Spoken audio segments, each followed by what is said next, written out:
I think it's really hard today to be a startup software company and grow an engineering and a product team in America, particularly the expensive parts of America. Welcome to SaaS That App, building B2B Web Applications, the podcast where we share real-world stories, practical advice, and tech insights for those building or thinking about starting a tech-enabled business. I'm your co-host, Aaron Marchbanks. And I'm Justin Edwards. Each week we bring you the stories, strategies, and insights you need to build your SaaS or tech-enabled business smarter, not harder. Let's dive right in.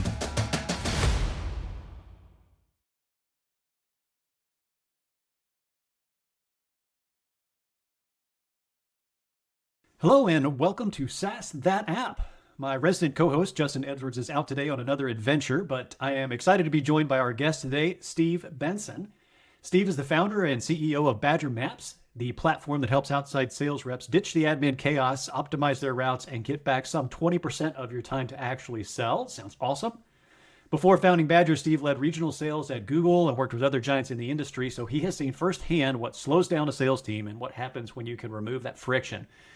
He's also the host of Outside Sales Talk, runs multiple other ventures, including Badger Sales University and Grid Squid, which we'll get into today, and has spent over a decade building software that's not just smart, but useful. So, Steve, welcome to the pod. Thanks for having me, Aaron. I'm super glad to be here. Good deal. Well, we'll do the hardest question of them all right off the bat. Just to lay some groundwork for our conversation and for our listeners, can you give us a little bit of the broad strokes of kind of your professional career, specifically in the sales space, since that's what we're here to talk about? Yeah, for sure. So I started at IBM in sales, went to their sales school. That was after my MBA, and from there I went to a company that got autonomy that got bought by HP, and then from there I went to Google. I was at Google for 4 years or so, and then I was working on their mapping team, also working with some of the other enterprise things like Gmail and Docs. And this is all on the go-to-market sales type side, doing some marketing stuff as well, mostly sales though. And then I cut it on my own and started Badger Maps in 2012, and I've been growing Badger ever since. Now Badger's got 92 employees, and we've got a couple products at this point, and I'm still running the company at this point. So it's a bootstrapped SaaS business. That's the quick overview on me. Safe to say you've been involved in sales in some way, shape, or form for like pretty much your entire professional career. Yeah. Well, it makes a lot of sense then that your ventures into the world of technology have been geared towards sales and the sales process and sales people. So just kind of curious, so at what point or points kind of along the way of your journey did you start to identify, some of the more pervasive problems or issues related to sales processes, sales people, and then attack that with technology? Well, I wish that I were a creative genius here, but I was working in a sales capacity, managing Google Maps API sales into the Western US, and I was so keenly aware of sales problems and keenly aware of the Google Maps API and what it was capable of. And this was when mobile devices were just kind of taking off, right? Android was getting its legs under it. The iPhone had been around for a few years, but wasn't quite strong enough to run the first version of our app that we ended up building. It could only run on the iPad. But I guess I don't qualify as a creative genius because I was deeply involved in the things that I ended up building a solution for. So I understood the sales problems, I understood the solutions, I understood mobile. So it's kind of more of a right place, right time thing than skating to where the puck's going thing. Yeah, can you give us an example or two of like some specific issues or problems that you wanted to address or that you wanted to attack? Yeah, so the biggest thing that we were interested in was the experience of salespeople going out into the field and how we could help them leverage their mobile device, this supercomputer they were going to be walking around with in their pocket, right? And it was clear where phones were going at that point. There were posters on the walls everywhere at Google. What happens when phones and the internet are 100 times faster? So it was very clear that this times were a changing. This was 2010, 2011.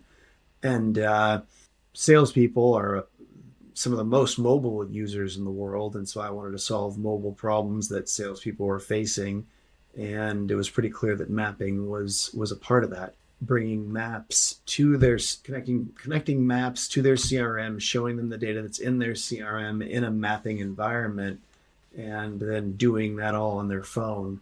It was pretty clear that that was going to be really useful to a lot of salespeople who at the time were running around juggling, a paper calendar, a paper map, a Rolodex. Maybe they had a CRM, but maybe they didn't. Maybe they just had a Rolodex with a bunch of cards in it.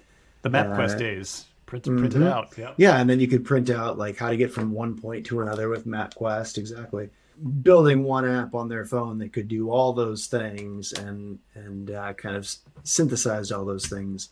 It was pretty clear to me at the time that was going to be a pretty exciting solution for people, and also making CRMs a lot cooler for that group of mobile salespeople. Sure, and since, like you said at the outset, the whole mission was get this technology or get this solution mobile friendly. These are users that not necessarily sitting at their desk making cold calls. These are ones that are actually going out into the field to visit people. So would it be fair to say that you're a pretty firm believer in that, like, the user interface and the user experience matters a lot, since people are looking at this on their phones and their tablets?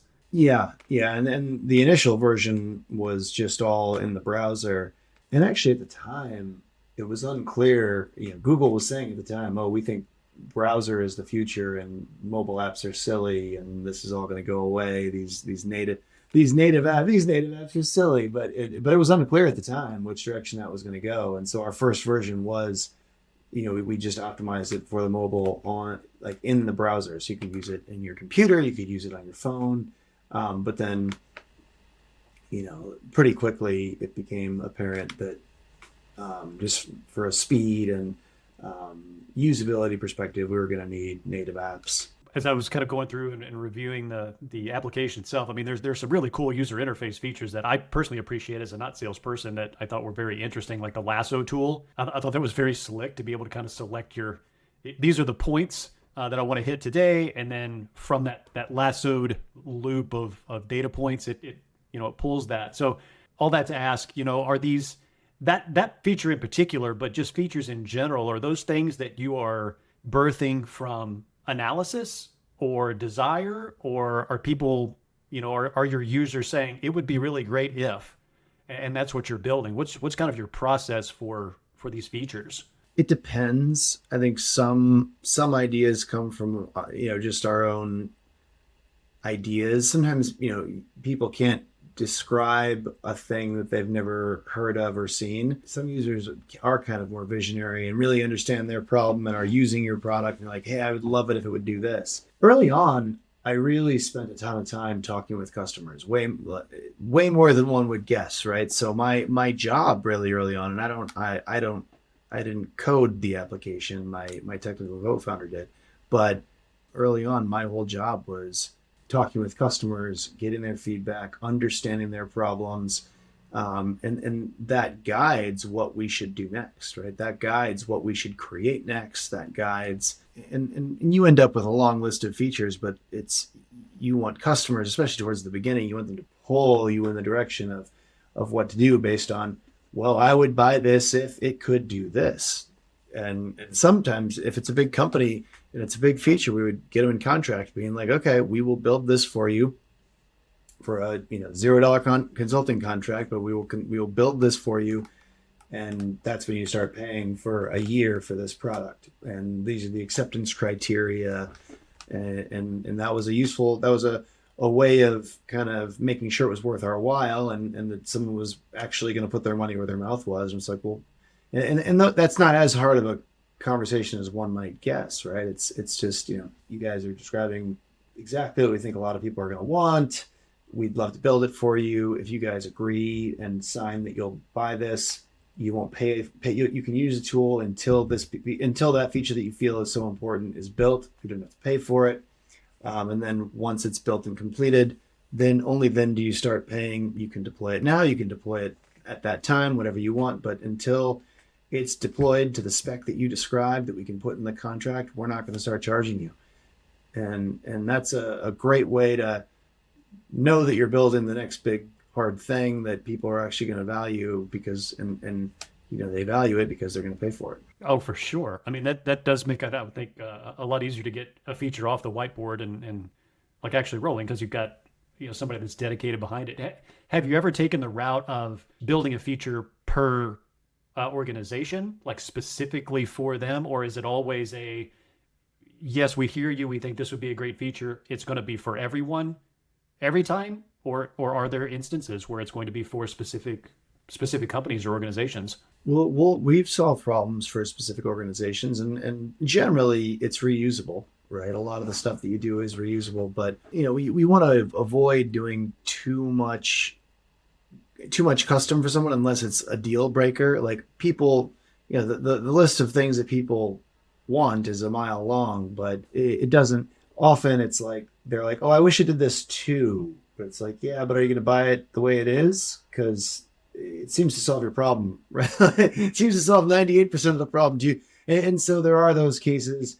One thing that I've done there, if someone is going to get a lot of value, but they really do feel like they need a thing, but I'm not in as big of a hurry to build the thing because I don't think it's as important, is I'll say, okay, well, if you start buying it now, we promise to do this thing by this date. And this date could be a year out, year and a half out, but this is on the roadmap, but I don't just want to give you a blank promise that we're going to do something someday. You can stop paying if we're not done in 12 months from now. You stop paying, keep using. But so we're kind of, we're kind of putting our money where our mouth is that we're going to be done by then.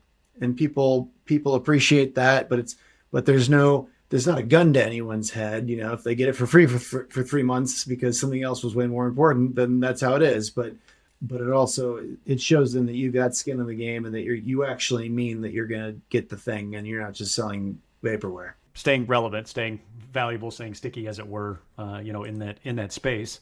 So I want to turn attention a little bit more now to the team aspect of this and general sales, marketing, product lifecycle, that sort of a thing. I noted early on, I mean, you've led Badger now for well over a decade, and even before that, you had some tentacles into some of that sort of thing. And it's not often that we find founders sticking around for that long. A lot of times founders are entrepreneurs. They want to move on to their next idea or, hand that off to someone else. So what would you say, having been in this now for over a decade, has been the hardest thing to evolve over time and stay relevant? Is it the product? Is it the team? Is it the market? I think the product has to just keep evolving and becoming better and solving more and more problems for more and more people. I think that's what's driven growth, and the competitors were non-existent or very weak early on, and there's more competition now in the space. I think it's become easier and easier to build basic versions of software. So, if someone is selling something for a fifth of your price and it's a fifth of the value, some people are still going to want that because that was the fifth of the value that they wanted. So there's a bunch of small apps floating around doing small pieces of what we do. But I wouldn't, I think the key to staying there's an advantage to being early, and as long as you keep staying relevant, keep creating value, and keep investing in the software product, because anyone that has entered the market later, and there's one company in particular that entered the market later, 5 years after us and stuff. So they've been around still now for 8 years, but they're still.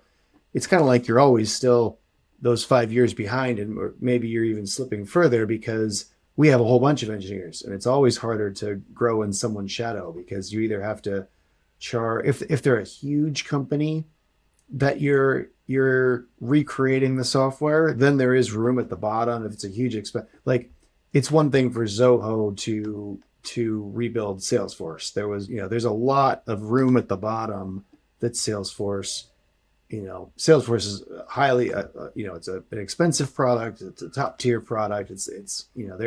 They're by nature, there's room at the bottom. There's room for someone to be like, I'm going to build a cheaper, less functional version of Salesforce, and so that you can kind of creep into that space. It's harder with a small company, and I think that's an important lesson from our little market. Is it's really hard to copy someone if they're a small company. Like you want to copy Microsoft, something that they do but aren't quite filling all the markets, and you want to like go after that specific market with a specific value proposition.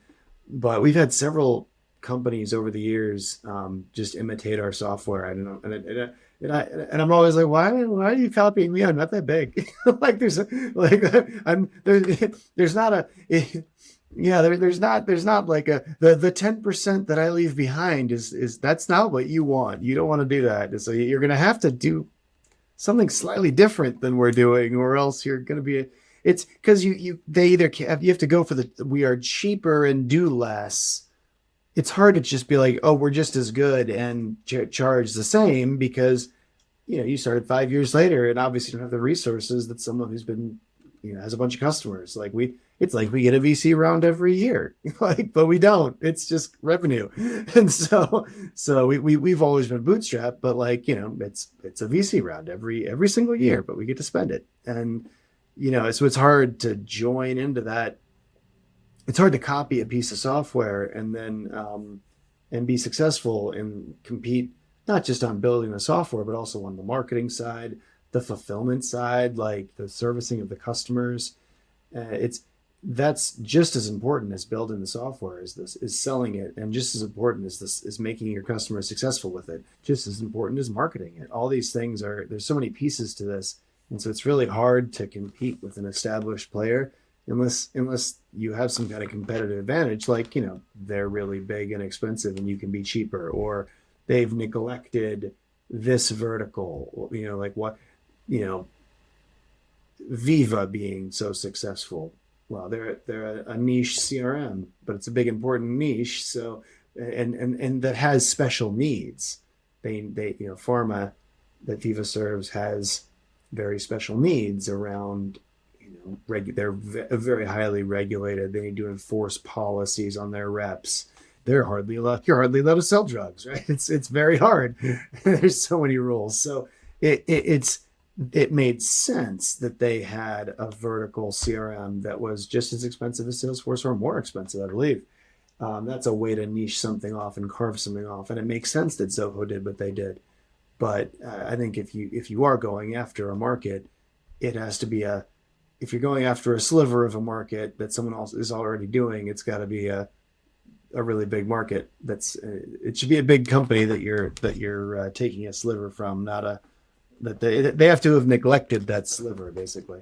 You've talked several times now kind of about different elements of your team, sales, marketing, certainly engineering as it relates to, technology. And I think just our pre-call conversation and knowing what I can read about you, it seems like we kind of agree that there is a lot of importance on the team that you have, the team that you build, in the industry in general, but I think just in business in general. So what are your thoughts about building that team, a really great team, in the hiring environment that we have today? The people you have on board early are the most important, right? Like the people that if you're bootstrapped, the first 5 years, right, you're probably not going to be that big. If you're venture backed, you're going to grow faster, obviously, and be able to hire faster. The capital up front to make those hires, but you have to be very careful about those early hires. There's really that's very challenging to make sure that a mistake there is life and death for the business. Later, I think it's really hard today to be a startup software company. And for the last 10 years, I think it's been really hard to be a startup software company and grow an engineering and a product team in America, particularly the expensive parts of America.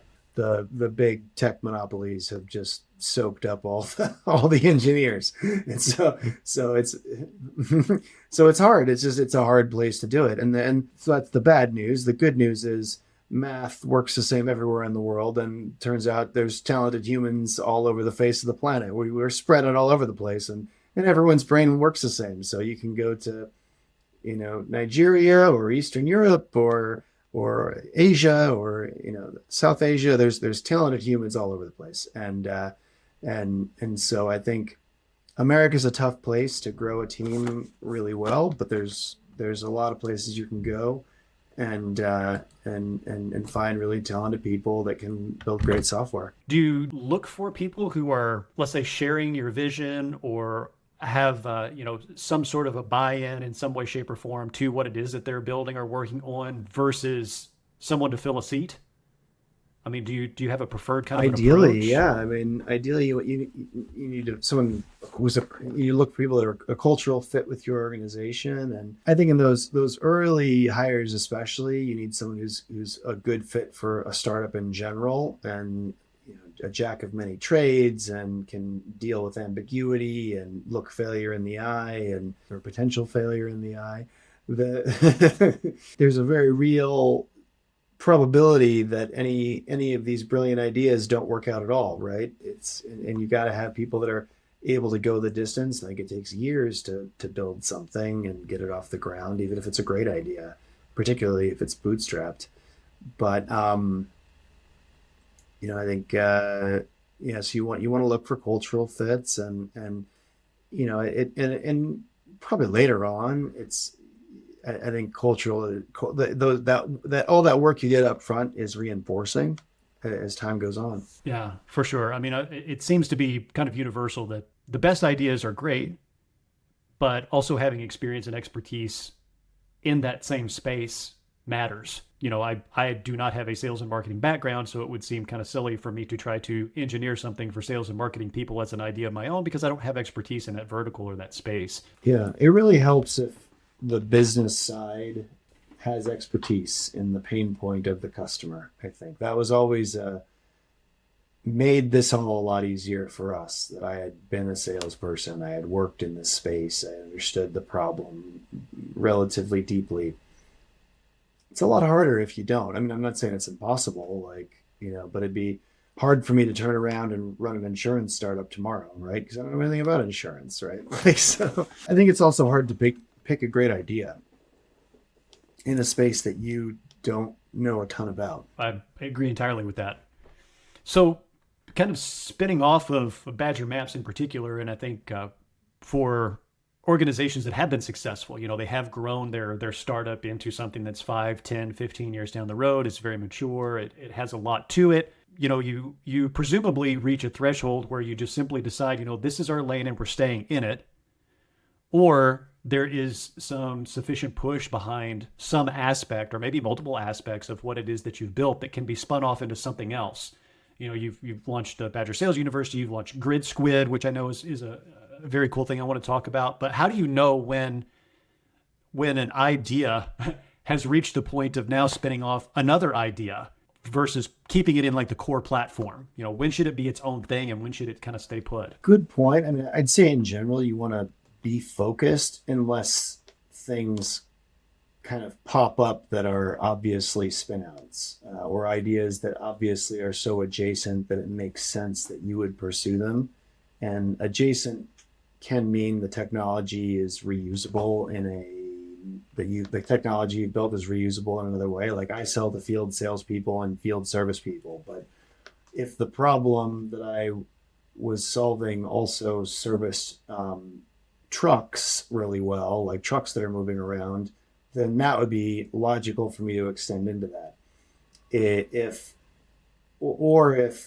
I could add on a new feature set that my existing group of people that I'm selling to, field salespeople, sometimes I think it would almost start off as like a feature idea that you're like, that's such a good feature idea, but it really should be sold separately because you don't necessarily need those two things coupled together. You could want just one or just the other. And we did purchase a company of that nature that we run them as two separate companies. So they're not totally they're just two different companies really. But we bought it, but it's to serve the same market, and and then we've also done it the other way where we built a piece of technology that made sense to spin out, but it was and that needed to be spun out and not kept under the same umbrella because it was for a different buyer. So, Badger Maps is for field sales teams that want mapping and routing on their mobile device. We built a connector into all these CRM systems because we had to. So over time we had to build we started out building just one-off connectors into a couple of the CRMs, but a big point, we needed to surface CRM data on a map, so we had to be able to connect to a CRM to do that. And we needed to be able to push data to that CRM as people used our app on their mobile device. And if there were updates coming through the data to the CRM, we needed that to push to the mobile device. So we need to basically have the data and connect to it in real time. We started using APIs to just connect directly to those CRMs. That became really hard to maintain and challenging for us because there's a lot of CRMs, and it's just, we actually stopped even after 2. It was clear that we shouldn't be maintaining this. It was very brittle and challenging. And then we bought a commercial product that was a broader connector product that connected lots of stuff to lots of stuff. And over time, we used that for years, probably 6 years or so. But it caused a lot of problems because it wasn't specialized, wasn't exactly what we wanted. We didn't, we really needed to just have our applications be syncing with these CRMs, and just by nature, because they, connected to more things than just that, there was more complexity, and it was, caused a lot of problems basically. And so there was a lot of pain around maintaining our customers that we needed to, deploying our customers, et cetera. And we lost a certain amount of control. I think just the overhead of being a connector that was pretty broad, even though it's a leader in the space and is an excellent product. Just its lack of being specific caused a lot of issues. And so eventually we went on the market. We were like, okay, we went on the market to find a tool to replace that was going to solve some of these problems, and it just didn't exist. And so so we kind of treaded water on that for a year, and then, the people that deploy our software and maintain our software and deal with the customers who are using the integrations, they all complained enough that we're like, well, I guess we could build this thing. And I didn't want to do it. I was like, how has no one built this? Like, there wasn't one because it's not a good enough market, right? It's a small market to connect, small software companies to CRMs. It's just not. Like, if you went to a VC with that business idea, they'd be like, "How big is the TAM on this? It's not that big." So how many ISVs are you? And you're like, "Oh, 7,000." They're like, "That's not that. Maybe your whole world of people you can sell to a product that isn't that expensive is 7,000. That's bad." But we needed to build it for us, and so we built it for us. And so it didn't exist, so we built it basically. But there was a reason why it didn't exist. And then after it was built and we were using it, and it was, once we had it up and running, basically, we were like, okay, well, we should spin this out and make it available to other companies like us.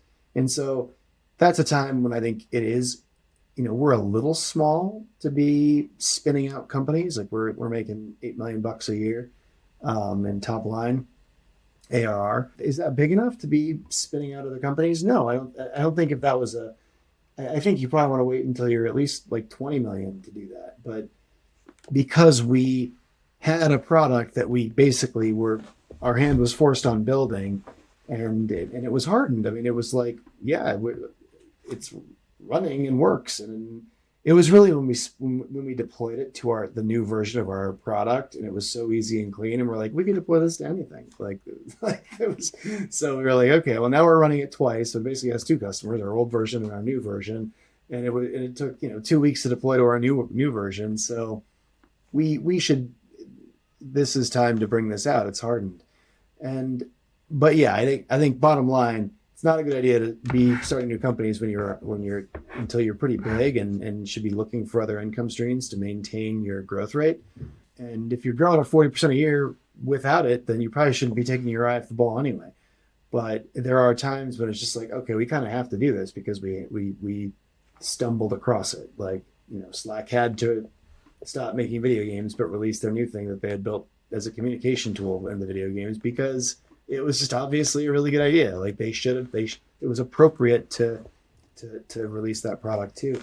And so that's, I think, the way I would approach it is wait till you're big enough to be making those types of strategic moves, unless your hand is effectively forced. Yeah, you're in the space. You need to be able to do this. Something else doesn't do it well enough, or not well enough with your system. Yeah, you almost have to build it. I mean, we do a lot of systems integration ourselves, and for that very reason. It's not necessarily product oriented, but you got to get data from point A to point B better than this thing is doing it. And, your customer is one or two.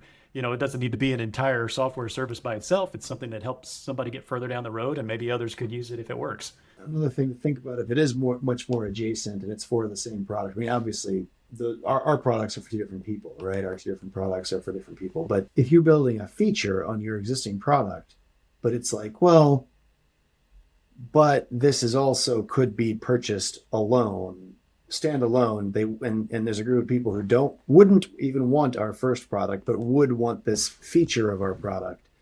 Well, then you can release it as a feature of your product and also as a standalone product. Release it under two names, and that's fine too, right? So you can spin it out as a separate product, separate company, but just create a partnership agreement between yourself and that company that allows you to basically be a reseller of your other business. But that's really useful in that you can now market it totally separately, but also as a feature that enriches your current company. And it's a feature that you charge separately for under your existing product, but you charge but it can also be sold separately as a completely different product. Yeah, no, that's a terrific point. So all that taken in total, what does the future of Badger look like? What's next? I don't have any other products planned on the market here. We're just trying to grow the product at this point, and we're going to try to move from 8 to 10 as quickly as we can, basically. So that's really the goal. I like it. Just keep the growth. So as a founder, you also host a podcast. You run multiple projects and products.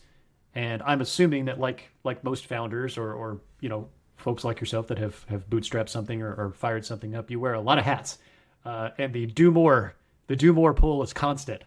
What helps you stay focused when the do more is always there in the back of your mind? I think I just try to get things done, right? I mean, it's just one thing after another, and there's always a big pile of stuff. And I try to either get things done fast, or delegate them, or say no to them as quickly as I can. And so it's a lot of decisions and a lot of